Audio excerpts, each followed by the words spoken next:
Over here, you can see that I got two photos right here. So one with the kids and one without the kids right here. So when you're shooting photo, let's say, for example, you can shoot one with, let's say, multiple peoples and then multiple objects and one with a clean background. So once you do that, what happens is that you can use an effect called Guided Photomerge Scene Cleaner, where you can simply remove out the unwanted objects in the photos. So to do that, I'm going to go around onto the guided section right here, and under Photomerge, you can see Photomerge Scene Cleaner is an option.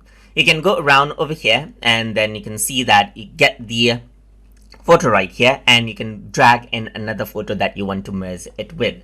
So now you can go around and then align it out over here as well by using the alignment tool. But since it is already aligned, I'm just going to go around onto the pencil tool right here.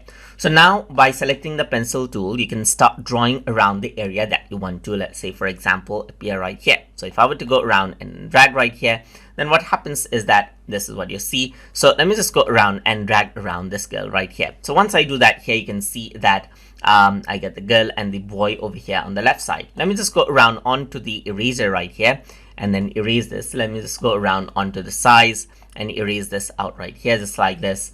And I'm going to go around onto the pencil tool right here. So let me just erase this out right here, just like that. And once I do that, they're gone again. So let me just go around onto the pencil tool and just draw around on the edge of the girl right here. And the girl appears, as you can see right there. You can go around, drag out down right here. And that is what you have. Let me just go around onto the eraser tool and erase out certain portions right here. So once you do that, here you can see that certain portions get hidden. But let me just go around because I do want the girl right here.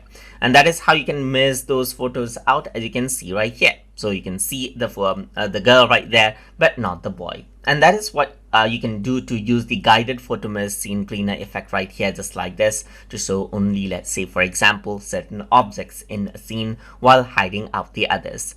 So I hope you guys learned something as always. And as always, please like, comment, share, and subscribe.